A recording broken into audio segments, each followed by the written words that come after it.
द्वारा दिया गया। तो अंत में उन्होंने 14 नवंबर को 1977 को आज के दिन ही देह त्याग किया था वृंदावन धाम में। तो उन्होंने अंतिम समय में 22 अक्टूबर को कुछ शब्द कहते, मैं आपको सुना देता हूँ। बिल्कुल उसकी वीडियो भी है, लास्ट लेसन करके आप यूट्यूब पे देख सकते हैं। बिल्कुल लेटे हुए अंतिम अवस्था में और बोल रहे हैं उस समय भी। उन्होंने कहा था अपने शिष्यों से कि अंतिम समय तक मैं तुम्हें भगवान के कृष्ण सेवा का उपदेश करता रहूंगा। तो बहुत धीमे धीमे बोल रहे हैं। तो उनके ये शब्द हैं जिन्हें मैं आपको इंग्लिश में बोल रहे हैं, क्योंकि सब ज्यादातर अंग्रेज शिष्य थे, विदेशी लोग ही। तो उसमें बात करते हुए कह रहे हैं वे 21 अक्टूबर 1977 को, if we engage in devotional service we get a different nature and if we engage on the basis of sense gratification the result is bad. कह रहे हैं यदि हम भगवान की भक्तिमय सेवा कार्यों में लगे रहते हैं, भगवान का नाम जपना, भगवान की आरती करना, भगवान को नमस्कार करना, भगवान के मंदिर के साफ सफाई करना, इस प्रकार जो भक्ति के कार्य हैं जब उनमें लगे रहेंगे तो हम एक अलग स्वभाव को प्राप्त करेंगे। हमारा हृदय चित्त शुद्ध होगा और हमारा स्वभाव भी शुद्ध होगा। और यदि हम उन केवल इंद्रिय तृप्ति के, केवल इंद्रिय भोगों के, जीभ को तृप्त करने में, आंखों को तृप्त करने में, पेट भरने में, उपस्थ इंद्रिय को तृप्त करने में, केवल इंद्रिय भोगों के विषय में ही लगे रहेंगे तो हम दुर्दशा को, द रिजल्ट इज बैड, यानी हम बुरी दशा को प्राप्त होंगे। वो बहुत बुरा परिणाम झेलना होगा। Yes, and according to the association of different nature we get a body. और जैसा जैसा हम संग करेंगे वैसा वैसा हमारा स्वभाव होगा और फिर हमें वैसा ही शरीर प्राप्त होगा। यदि हम दुष्ट लोगों के संग में और केवल इंद्रिय भोग के ही कार्य करेंगे तो निश्चित रूप से हम ऐसे ही पाश्विक योनि में जाएंगे। जैसे जो अत्यधिक आलसी प्रमादी हैं, उल्टा सीधा खाने पीने वाले में, सूकर आदि योनि में सुअर बनेंगे, कुत्ते बनेंगे, बंदर बनेंगे। ऐसे जैसी जैसी चेतना बना लेंगे हम, जैसा स्वभाव से वैसी योनि को प्राप्त करेंगे। और यदि हम भगवान के भक्ति में कार्य को करके अपनी चेतना स्वभाव को शुद्ध कर लेंगे तो भगवान के धाम को प्राप्त करेंगे। तो वो उन्होंने भगवद गीता का श्लोक बोला 10वें अध्याय का, ये नहीं 10वें का नहीं है, 13वें अध्याय में, कारणम गुण संगोस्य सदसद योनि जन्मसु, जिसमें भगवान कह रहे हैं कि जीवात्मा इस शरीर को मैं मान करके और इस संसार में लगा रहता है और प्रकृति के जो गुण है, रजोगुण तमोगुण आदि, उनके संग से सद असद योनियों में जन्म लेता है। सद योनि में यानी जब वह सत्व गुण के संग में रहता है तो देवता आदि की योनियों या अच्छे घर परिवार में, शुद्ध सात्विक घर में जन्म लेता है। और जब वह पाप कर्म करता है रजोगुण तमोगुण के कार्यों में तो अधम शरीर में, अधम योनियों में, निम्न योनियों में, पशु आदि की योनि में, राक्षस आदि में, या ऐसे घर कुल में जहां सब लोग दुष्ट और असुर प्रवृत्ति के, वैसी जगह जन्म लेता है। तो ये गुण का संग ही, यानी हमारा संग ही निर्भर करता है हमारा कैसा स्वभाव होगा। और जैसा हमारा स्वभाव होगा वैसा ही हमें शरीर प्राप्त होगा। Therefore, we should always seek good association। इसलिए हमें सदैव सत्संग, साधु पुरुषों का संग की ही चेष्टा करनी चाहिए, उसे ही ढूंढना चाहिए। दुष्टों के संग से दूर रहना चाहिए। डिवोटी एसोसिएशन यानी भगवान के, गुड एसोसिएशन का मतलब भक्तों का संग, जहां सदाचार, जहां 4 नियमों का पालन करते हुए लोग हरिनाम का ग्रहण करते हो, गीता भागवत आदि पढ़ सुन रहे हैं, उस संग को हमें लेना होगा। तब हम यहां भी सुखी रहेंगे और सुंदर श्रेष्ठ उन्नति के पथ को प्राप्त करेंगे। Then our life will be successful, तब हमारा जीवन सफल होगा। If we live with a good association, then we cultivate knowledge। यदि हम सत्संग में रहेंगे, ऐसे साधु संग में रहेंगे, श्रेष्ठ लोगों के संग में, तो हम ज्ञान लाभ करेंगे, जैसे अब हम सब कर रहे हैं। हमारे हृदय में तत्व ज्ञान उदित होगा, हम भगवान के विषय में, अपने कल्याण के विषय में समझने लगेंगे। That means association। तो इसलिए उसका एक मुख्य जो अंग है वह है संग। A man is known by his company। एक व्यक्ति अपने संग से ही जाना जाता है। कौन अच्छा है कौन बुरा है, अगर उसे जानना है तो उसका संग देख लो, किन लोगों में बैठता है, उससे ही पता चल जाएगा कि वो कैसा है। उसके बाद वे कह रहे हैं So if we have the chance to association with devotee, then our character nature become better। यदि हम भक्तों के संग में रहते हैं, हमें ऐसा सौभाग्य मिलता है कि हम भक्तों के संग में रहें, भगवान के विषय में सुने, तो हमारा चरित्र, हमारा स्वभाव, सब कुछ अच्छा हो जाएगा, हमारा हृदय शुद्ध हो जाएगा। Bye hearing and by discussing Srimad Bhagavatam, the रजोगुण तमोगुण are subdued. जब हम भक्तों के संग में भागवत सुनेंगे, जैसे आप सुन रहे हैं प्रतिदिन, तो हमारे अंदर जो रजोगुण और तमोगुण हैं, काम क्रोध के जो भाव हैं, ये सब के सब धीरे धीरे क्षीण होते चले जाएंगे और सत्व गुण का प्रभाव बढ़ेगा। नष्ट प्रायेषु भद्रेषु नित्यम भागवत सेवया, नित्य भागवत की सेवा करने से, भागवत सुनने से हमारे सारे काम क्रोध लोभ आदि सब नष्ट हो जाएंगे।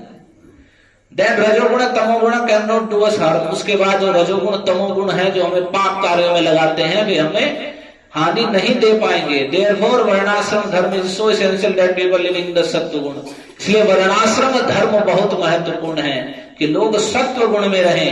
तमोगुण और रजोगुण से काम वासना और लोभ आदि जागृत होती है, lust and greediness, and that implicates the living entity who exist in this material world in many many forms.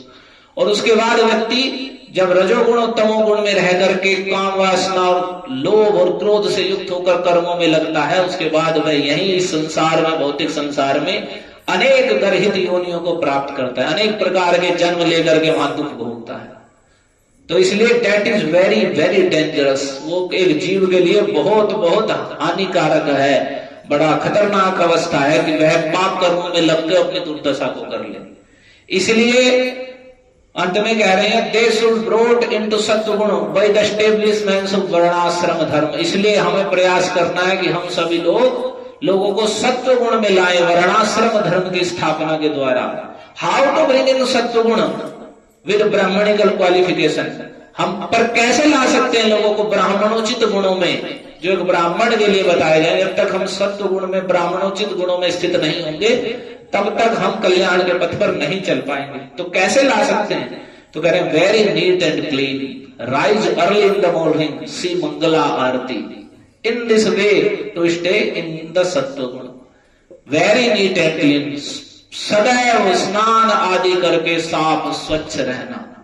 सत्व गुण का मतलब ज्ञान की अवस्था, जैसे हम स्नान आदि करते कहते हैं बड़ी शांति सी और बड़ी तरोताजा अनुभूत कर रहे हैं, तो वह सत्व गुण बढ़ता है स्नान आदि और पवित्रता में रहने से। यदि हम स्नान आदि रहेंगे, सुबह उठे, लेट उठ रहे हैं, 12 बजे तक, 8 बजे 9 बजे उठते ही खाना पीना शुरू कर दिया और ऐसे ही सड़े घुसे पड़े हैं, दिन बार 6 बार खा के फिर सोचे नहा ले, नहीं तो जाड़े आ गए, नहाना भी छोड़ दिया, तो ऐसे हम रजोगुण तमोगुण और पशु जैसी अवस्था में रहेंगे।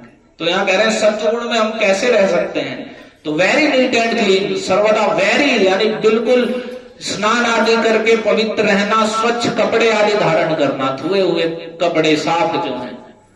फिर rise early in the morning, और सुबह ब्रह्म मुहूर्त में जागना, 4 बजे 4 साढ़े 4 बजे उठ जाना और सी मंगला आरती, और जाग करके स्नान करके मंदिर में भगवान की मंगल आरती के दर्शन करना। उठकर पहले स्नान करके भगवान के दर्शन करना।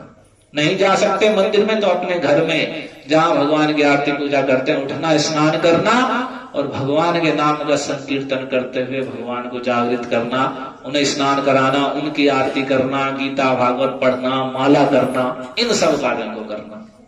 तो जब हम इस प्रकार से सदैव साफ स्वच्छ रहेंगे, सुबह इन चीजों पर फोकस कर रहे हैं वे सभी को, और सुबह, क्योंकि और यही पूरे इस्कॉन में उन्होंने स्थापित किया है। सबसे बड़ी जितने भी मंदिर हैं, इस्कॉन मंदिर जो प्रभुपाद ने स्थापित किए हैं, सारे मंदिरों में सुबह 4:30 बजे सब मंदिरों में मंगल आरती होती है।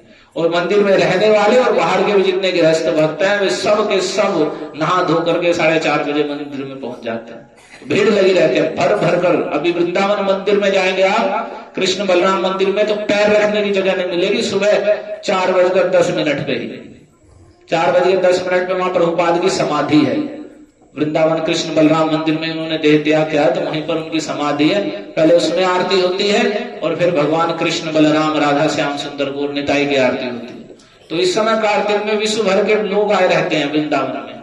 तो जितने भी भक्त हैं वे सबके सब मंदिर में मंगला आरती पहुंच जाते हैं। मंगला आरती में दर्शन करने के लिए जगह नहीं मिलती है, इतनी भीड़ हो जाती है कार्तिक में। देख सकते हैं आप, ये सब इस्कॉन वृंदावन लिखेंगे यूट्यूब में, उसमें आ जाएंगे ये सब। इस्कॉन मायापुर लिखेंगे तो मायापुर का आ जाएगा। तो उन्होंने ये दिखाया, तो पूरे विश्व भर में उन्होंने कहा कि आप सदैव साफ स्वच्छ रहो।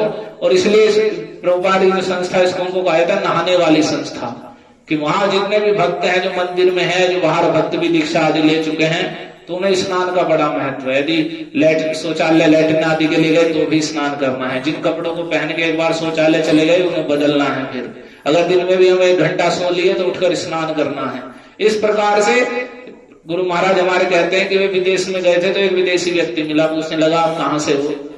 तो उन्होंने कहा कि हम हरे कृष्णा मूवमेंट से ऐसे हैं। तो बोला अच्छा, वो नहाने वाली संस्था, वहां लोग नहाते ही रहते हैं, क्योंकि विदेशी लोगों को नहाने का शौक नहीं है। वो वैसा यहाँ चल रहा है, बस उठो और बस सेंट वेंट छिड़क लिया और खाना पीना सोचो। उनके लिए नहाना कोई जीवन नहीं है, पशु लोग हैं। तो लेकिन उन लोगों को भी प्रभुपाद ने सिखा दिया और हम लोग ऐसे म्लेच्छ होते जा रहे हैं, नहाना धोना छोड़ दिया। माता पिता ही नहीं सिखाते हैं बच्चों को कि सुबह उठ के नहाओ, नहाए बिना नहीं खाना है कुछ। वे पहले बिना नहाओ से पहले उठा, बाद में पहले उसे खाने के लिए देते हैं। ये नहीं कि उसे कहें उठ पहले स्नान कर, हाथ मुंह धो और स्नान करके बैठ, पहले भगवान का नाम जब, उसके बाद कुछ खाने को मिलेगा।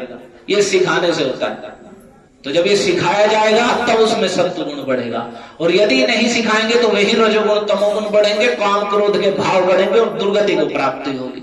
ये प्रभुपाद इसी बात को समझाया बसंत में। और यदि सत्व गुण के भक्तों के संग में रहेंगे, साफ स्वच्छ रहेंगे, सुबह जल्दी उठेंगे, भगवान के दर्शन करेंगे, मंगल आरती करेंगे, नहीं तो अपने घर बैठ के हरि नाम जपेंगे, भगवत गीता पढ़ेंगे, भगवान की आरती पूजा करेंगे, सुबह 4 बजे उठकर मंगल आरती के समय। तो इस प्रकार से हम सदैव सत्व गुण में रहेंगे। जो एक दिन भी करेगा व्यक्ति, वो देखेगा पूरे दिन भर उसका सुबह ही मंगल आरती का मतलब है भगवान जो मंगल आरती दर्शन कर रहा है, दिन भर का अमंगल समाप्त, उसका सारा अमंगल भगवान हर लेंगे। सुबह उठते ही भगवान के दर्शन करें।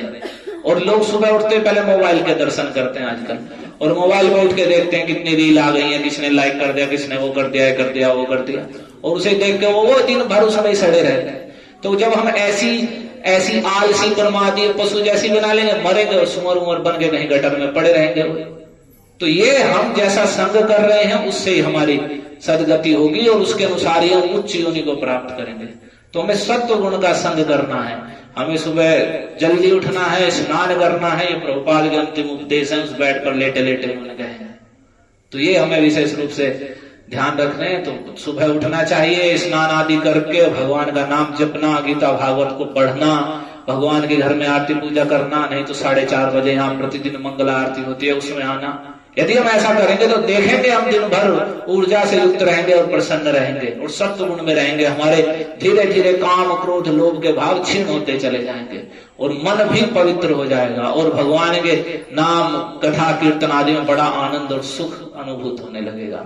हरे कृष्णा कृष्णा कृष्णा हरे हरे, हरे राम राम राम हरे हरे। जगत गुरु श्रीमद अभय चरणारविंद भक्ति वेदांत स्वामी श्रील प्रभुपाद की।